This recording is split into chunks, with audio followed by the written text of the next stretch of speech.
Hello साथियों, मेरा नाम है विकास और मैं स्वागत करता हूं आपका विकी नाइन क्लासेज के यूट्यूब चैनल पे। तो आज के इस वीडियो में बात करने वाले हैं जो क्लास नंबर जो आपका क्या है 10th है, उसका जो मैथ्स का चैप्टर है, चैप्टर नंबर जो 7 है, जो जो आपका कोऑर्डिनेट जियोमेट्री है, निर्देशांक ज्यामिति है, उसका क्वेश्चन नंबर जो आपका 1 होगा उसके बारे में यहाँ पे देखने वाले हैं। तो सबसे पहले यहाँ पर बात करेंगे जो आपका एक्सरसाइज 1.7.1 है, उसका क्वेश्चन नंबर 1 दे रखा है और यानी कि जो पॉइंट आपको दे रखे हैं इन पॉइंट्स के बीच में दूरी निकालेंगे, जिसको बोलते हैं क्या डिस्टेंस फॉर्मूला से आप लोग इसको सोल्व कर पाएंगे। तो वो कैसे निकालेंगे, वो क्वेश्चन को मैं आपको यहाँ से वो तरीका देने वाला हूँ। तो सबसे पहले आप लोग यहाँ पे देखेंगे कि आपके पास में डिस्टेंस फॉर्मूला होता है, वो डिस्टेंस फॉर्मूला आप कैसे यूज करेंगे। तो सबसे पहले मैं बात करता हूँ उस कॉन्सेप्ट के बारे में। देखो कि हमारे पास में एक पॉइंट यहाँ पे दे रखा है जिसको बोलते हैं हम ए पॉइंट बोलते हैं, और यहाँ पे इस बिंदु का निर्देशांक दे रखा है कि अक्ष 1 कोमा यहाँ पे हमारे पास में दे रखा है y1, और इस बिंदु से लेकर आपके पास में इस बिंदु के बीच की दूरी यहाँ पर बिंदु बी दे रखा है, और यहाँ पर वो लिखा हुआ कि अक्ष 2 कोमा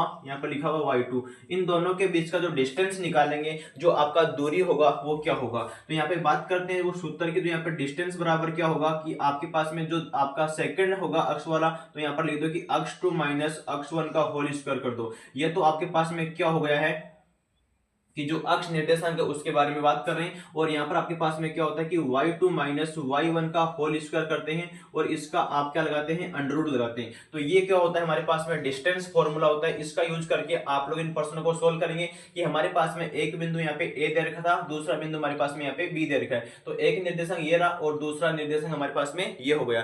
तो आपको ध्यान में रखना कि जो आपका ये अक्ष निर्देशांक होता है हम इसको बोलते हैं भुज बोलते हैं। क्या बोलते हैं, भुज बोलते हैं। और जो y निर्देशांक होता है उसको बोलते हैं कोटि, इसको अप्सिका बोलते हैं, और इसको बोलते हैं ऑर्डिनेट बोलते हैं। तो ये आपको याद रखना है। अब क्वेश्चन नंबर हम 1 को सोल्व करते हैं। देखो हमारे पास में एक बिंदु ए दे रखा है, उसका यहाँ पे बिंदु दे रखा है कि 2,3 है। तो यहाँ पर क्या लिखोगे, 2,3 लिखो, और इसका बीच का डिस्टेंस आपको निकालेंगे तो वो क्या आएगा, यहाँ पे बिंदु बी आपके पास में दे रखा है कि 4,1 दे रखा है। तो अब आप यूज कर लो कि ये अक्ष 1 हो गया, ये y1 हो गया, और ये अक्ष 2 हो गया, और आपके पास में ये हो गया y2 हो गया। इनको सोल्व करेंगे तो आपको डिस्टेंस फॉर्मूला यूज करना है। तो डिस्टेंस फॉर्मूला हमारे पास में क्या होता है कि वो d बराबर होता है, यहाँ पे अक्ष 2 का देखो क्या है 4 दे रखा, तो यहाँ पर लिखो कि 4। इसके बाद में अक्ष 1 का वैल्यू यहाँ पर आपके पास में 2 दे रखा, तो यहाँ पर लिखो कि 2, इसका होल स्क्वायर कर दो। इसके बाद में कि y2 का वैल्यू हमारे पास में यहाँ पर 1 लिखा हुआ है, 1 लिख दो। यहाँ पे इसमें से माइनस कर दो 3 का, यहाँ पे -3 कर देंगे, और इसका क्या लगा दो, अंडर रूट लगा दो। तो यहाँ पर क्या आएगा कि 4 में से 2 कम कर दो, यहाँ पे आएगा 2 का स्क्वायर बन जाएगा।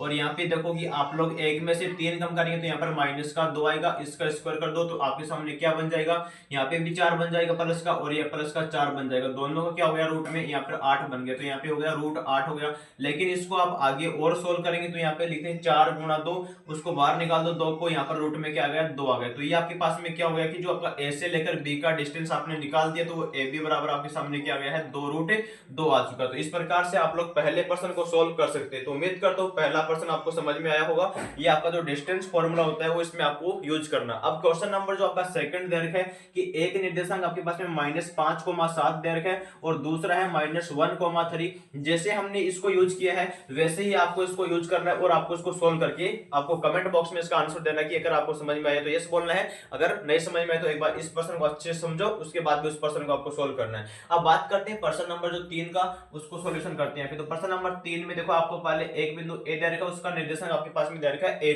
b। तो वो लिख दो कि a, b लिखो। यहाँ पे बिंदु a हो गया, यहाँ पर बिंदु आपके पास में b हो गया, तो यहाँ पर बिंदु b को लिखो कि -a, माइनस का b हो गया। वही काम यहाँ पे कर दो। इसके भी अंदर आपको डिस्टेंस फॉर्मूला यूज करना, तो यहाँ पर बोल दो कि ए बी बराबर हमारे पास में क्या होता है, डिस्टेंस फॉर्मूला अक्ष 2 माइनस अक्ष 1 का होल स्क्वायर। तो वो लिखो पहले अक्ष 2 माइनस अक्ष 1 का होल स्क्वायर लिख दो यहाँ पे, और यहाँ पर लिखो कि y2 माइनस y1 का होल स्क्वायर लिख दो। यहाँ पे हमारे पास में बना दो इसका स्क्वायर, और इसका क्या हो जाएगा, रूट लगा दो। तो यहाँ पर क्या बन गया, ये दूरी सूत्र होता है। अक्ष 2 का वैल्यू हमारे पास में देखो ये रहा, तो माइनस का a हमारे पास में क्या हो गया है, इसका वैल्यू हो गया। अक्ष 1 का वैल्यू हमारे पास में यहाँ पर हो जाएगा, यह हो जाएगा, लेकिन माइनस का स्क्वायर कर दो। यहाँ पे देखो y2 का वैल्यू हमारे पास में माइनस का b है, और y1 का वैल्यू हमारे पास में माइनस का b है। इसका लगा दो आप लोग, स्क्वायर लगा दो, इसका अंडर रूट कर दो। यहाँ पर देखो -a और माइनस का a, तो माइनस का यहाँ पर बनेगा कि माइनस का 2a, इसका स्क्वायर बन गया।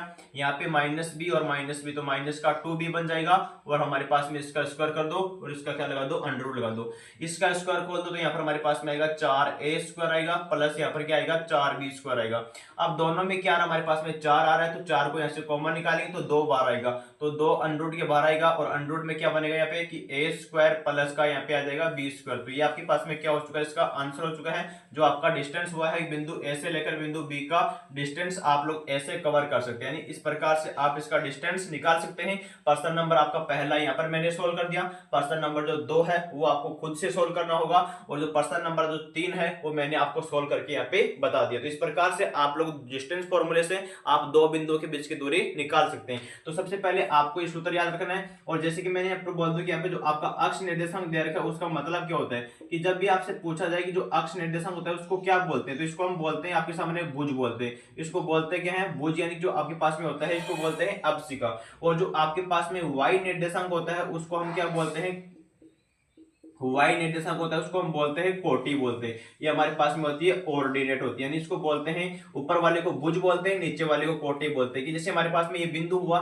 ये हमारे पास में बिंदु दे रखा कि पी अक्ष कोमा वाई दे रखा है, ये हमारे पास में बिंदु है, इसका अक्ष निर्देशांक तो ये हो गया जिसको बोलते हैं भुज, और इसका वाई निर्देशांक हमारे पास में क्या हो गया, ये हमारे पास में कोटि हो गई। तो जब भी आपसे पूछा जाए कि हमारे पास में एक बिंदु दे रखा है कि ए बिंदु दे रखा है कि माइनस का 3,4 दे रखा है, तो आपसे पूछा जाए कि जो आपका बिंदु ए है उसका भुज क्या होगा, तो भुज इसका माइनस का 3 हो जाएगा। और आपसे पूछा जाए कोटि क्या होगी, तो कोटि हमारे पास में 4 हो जाएगी।